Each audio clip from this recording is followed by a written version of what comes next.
গ্রামীণ টেলিকমের chairman নোবেলজয়ী doctor Mohammad Yunus সহ 14 জনের বিরুদ্ধে অর্থ আত্মসাৎ ও পাচারের মামলা চলবে। মামলার অভিযোগ গঠনের বৈধতা চ্যালেঞ্জ করে ডক্টর ইউনূসের করা আবেদন খারিজ করে দিয়েছে হাইকোর্ট। একই সাথে বিচারিক আদালতকে 1 বছরের মধ্যে মামলাটি নিষ্পত্তি করতে বলা হয়েছে। বিচারপতি নজরুল ইসলাম ও বিচারপতি কাজী ইবাদত হোসেনের দ্বৈত বেঞ্চ এই আদেশ দেন। আরও জানাচ্ছেন হুমায়ুন চিশতি। গ্রামীণ টেলিকমের শ্রমিক কর্মচারীদের অর্থ আত্মসাৎ ও পাচারের মামলায় গত 12 জুন প্রতিষ্ঠানটির চেয়ারম্যান নোবেলজয়ী ডক্টর মোহাম্মদ ইউনূস সহ 14 জনের বিরুদ্ধে অভিযোগ গঠন করে বিচার শুরুর আদেশ দেন বিচারিক আদালত। পরে অভিযোগ গঠনের বৈধতা চ্যালেঞ্জ করে হাইকোর্টে আবেদন করেন ডক্টর ইউনূস। আবেদনে অভিযোগ গঠন বাতিল চাওয়া হয়। শুনানি শেষে বুধবার আবেদনটি খারিজ করে দেন উচ্চ আদালত।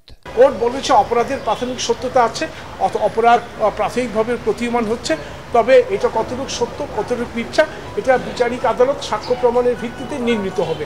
3 দিন শুনানি অন্তে আজকে মহামান্য হাইকোর্ট সেটা সরাসরি খারিজ করে দিয়েছেন এবং বিজ্ঞ বিচারিক আদালতকে বলেছেন ভারতপক্ষে 1 বছরের মধ্যেই মামলাটি যেন শেষ করে দেওয়া হয়। শ্রমিক কর্মচারীদের লভ্যাংশ আত্মসাৎ বা পাচারের কোনো সুযোগ ডক্টর ইউনূস বা গ্রামীণ টেলিকমের নেই বলে দাবি ডক্টর ইউনূসের আইনজীবীর।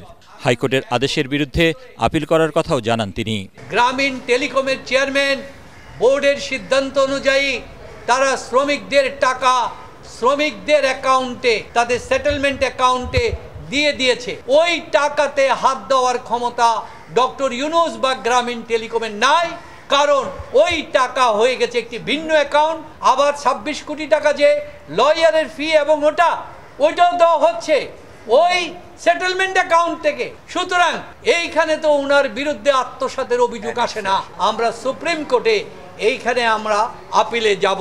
গ্রামীণ টেলিকমের শ্রমিক কর্মচারীদের লভ্যাংশের প্রায় 25 কোটি টাকা আত্মসাৎ ও পাচারের অভিযোগে গত বছরের 30 মে মামলা করে দুদক। চলতি বছরের 2রা এপ্রিল চার্জশিট গ্রহণ করেন ঢাকা মহানগর সিনিয়র স্পেশাল জজ আদালত। হুমায়ুন চিশতি, এটিএন বাংলা, ঢাকা।